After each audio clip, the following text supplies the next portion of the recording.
Welcome in, everybody, to the JAKIB Halftime Show. Looks like it's going to be 10-10 going into the half. Just as the Eagles were finding their rhythm, Jalen Hurts finding his rhythm late in that drive. Jim Schwartz brings a big blitz on third down. They get it to 4th and 9, and Myles Garrett leaps over the offensive line and blocks the kick. And none other than Rodney McLeod, former Eagles Super Bowl champion in Philly, returns it all the way back for a Browns touchdown. And it's a 10-10 ball game. I'm preparing my notes for the halftime show. Eagles start a little slow, but they start to find their rhythm. Hurts started 0-5. I think he ended 9-11 compared to that 0-5 start. He was really in a rhythm there, and then it all just broke down, and now it's a 10-10 game. Listen to these stats as we sit here at 10-10 on the halftime. The Eagles' offense outgained the Browns 201 yards to 71 yards. And it's tied 10-10. Deshaun Watson is nearly an unplayable quarterback in the NFL, and this game is 10-10. It took an act of a special team genius right there for the Browns to tie this game up. I'm waiting for John McMullen, who will join me shortly from Lincoln Financial Field. I want to thank everybody for being here on the JAKIB Halftime Show. An interesting first half of football. Boy, this Browns team is not good, everybody. I mean, it's 10-10. I just gave you the breakdown of how it happened, but this team is just not good. The Eagles just must capitalize and win this football game. I will say a couple takeaways I have. Obviously, I don't want to overreact too much to that big play at the end of the half, special teams play there that tied the game up at 10, but I think Bryce Huff looks a lot better when you put him in the 4-point stance. He has some get off on the line, which is promising to see. Like I mentioned, Jalen Hurts definitely found more of a rhythm there. He started 0-5 and then he went 9-11. So he found some rhythm there. Nice touchdown pass to A.J. Brown. That was an underthrown ball, but when you have A.J. Brown, you can kind of get away with it. A.J. Brown made a great play there to kind of catch that ball over his shoulder. So great stuff there. Appreciate everybody in the chat. Alfredo checks in, says, "We are not good either." We aren't great, Alfredo. There's no doubt about it. This team is still not great, but I didn't want to overreact to some of the early stuff, the first quarter scoring. I said, okay, we get a couple things going here, and it's going to start to look better, and it did. It looked a lot better. That last drive for the Eagles was good. The drive before that looked super good. So one sec, everybody. Let me just email John the link. He just had a problem with it in his text, so doing some business on the fly here. Sorry about that, but let me just fire it off.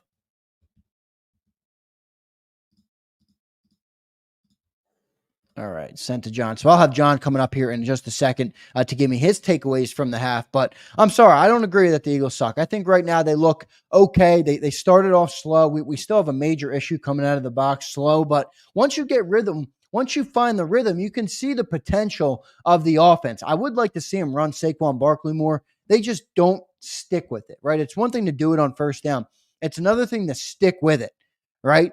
And they don't stick with it, and I'd like to see more of that. But the offense definitely got going there. As I mentioned, Jalen Hurts started 0-5, and then he was 9-11. So he definitely found his rhythm late in the first half, and it was just stymied. Well, by the way, got to give credit to Jim Schwartz, former defensive coordinator here, Super Bowl champion here. That third down call that he just made at the end of the half to bring the blitz, and Jeremiah Owusu-Koramoah got the sack, set up a 57-yard field goal for Jake Elliott.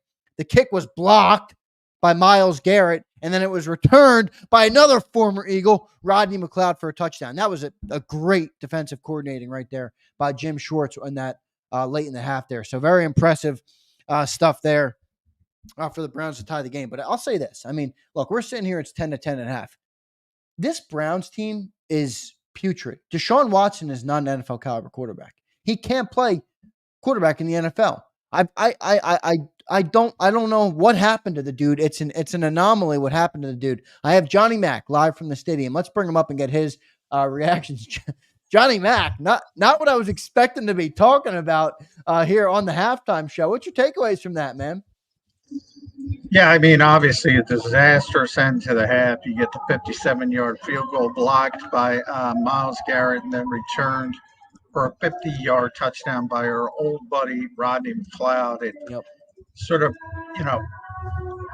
the Browns have been just a disaster offensively. The Eagles outgained them 200-71 when you're talking about total yardage.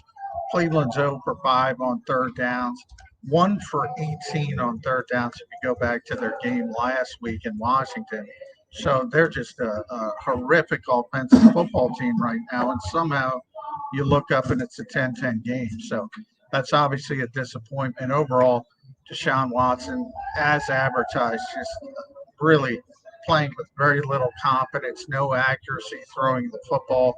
The Eagles' slow starts continued, 3-and-out to start the game, didn't score in the first quarter again for the fifth straight game, but then they started to get a little bit of their tempo going in the offense, the passing game. A.J. Brown gets involved late, has the touchdown, Devontae Smith early, even something from Grant Calcaterra.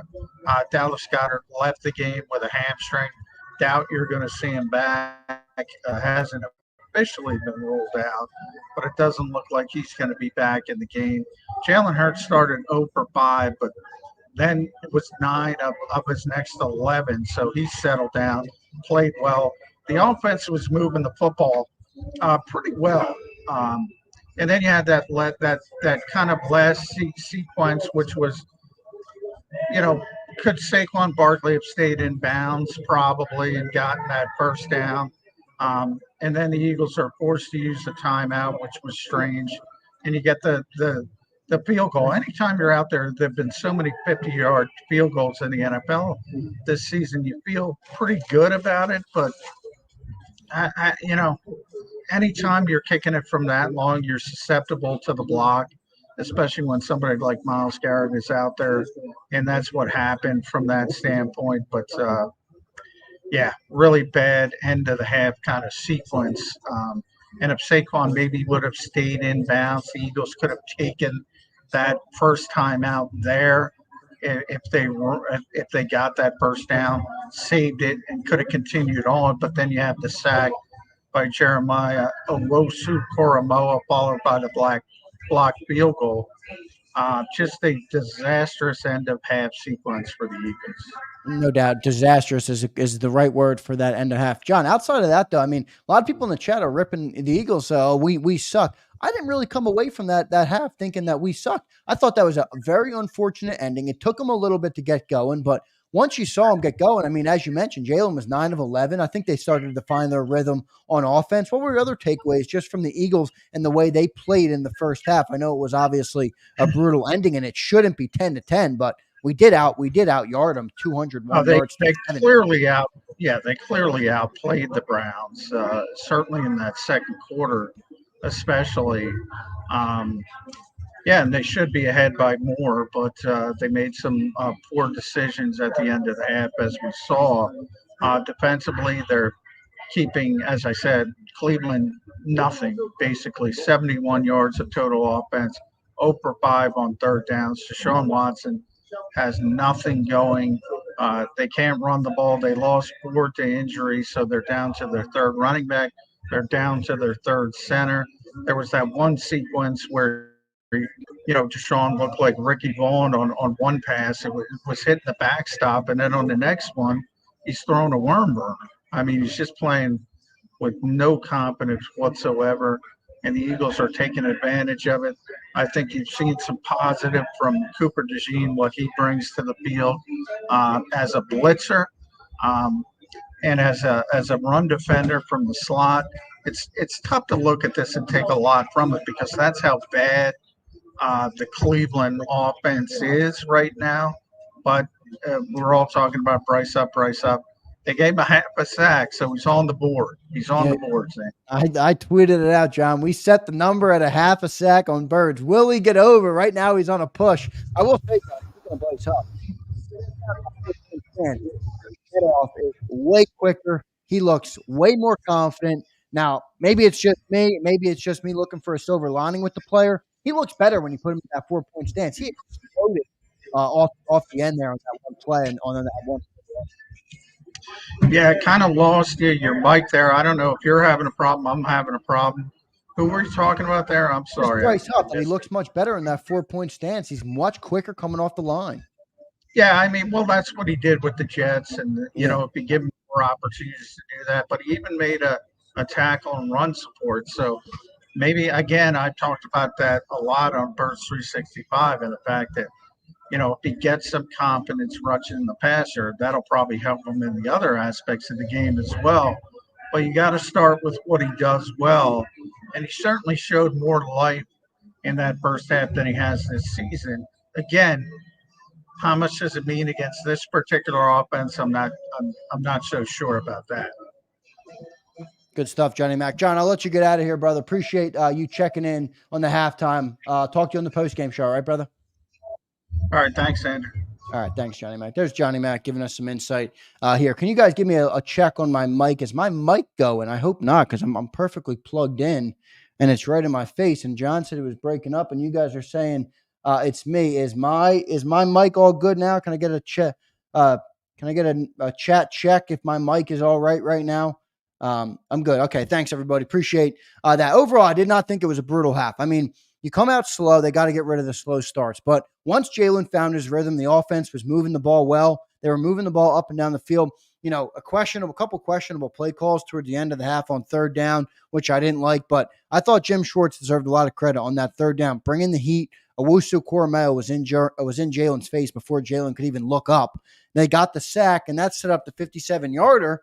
And then, boom, they blocked the field goal and return it, and now it's a 10-10 ball game. So, I didn't really have the takeaway that the team blows out loud like a lot of you guys do, which is all right. I'm good with all those opinions, but I was not as disturbed with the half as many of you were. I thought they should have had more points on the board. I thought the game plan coming out of the box should have been a little bit different. But other than that, once they found the rhythm, I thought they looked good. Let me get to a couple super chats. Appreciate all of you guys for being here. Hit that like button. Jarrell Ray, appreciate it, Jarrell. All of y'all want perfection and everything to go our way. These folks are human too. Jarrell, I hear you, but there's also an element of expectation, right? That comes with professional athletes, both whether it's good or bad, brother, it exists. Marcus Ellington checks in. Appreciate it, Marcus. I'm sorry we look trouble and should have more points on the board versus Brown team. The fact that it's tied speaks volumes to our offense. Marcus, it's a fair point. It's a fair point. I mean, you only have 10 points on the board. I thought they were going to have more there with the kick, and I really thought that drive was going to end in more points, but Jim Schwartz just dialed up the right play at the right time. And you're right. I mean, 10 points isn't great, but the Browns defense was never the thing that sucked. It was always the Browns offense that sucked, and they did suck. They had 70 yards in the whole half. So, it's not like they did things they weren't supposed to do. Jim Schwartz is a great defensive coordinator. He has some good players on the defensive side of the ball, and they stopped us a couple times. I mean, that's going to happen. It's the NFL. Caleb Brandon checks in. You see how much better we look? The offense looked, John. Agreed, Caleb, and he checks in again. What I say, Xander, we run on first and most second downs. We're good. Number one looks way better in rhythm. Kellen been balling till that stupid 3rd and 1 call. Just sneak it. Agreed, Caleb. No doubt. Once Jalen found his rhythm, he looked much better late in that first half there. Brian checks in. Xander, your boy Jalen Hurts plays with no urgency, 0 blitz, and he takes a sack. A competent QB throws it quicker than that. Bench him.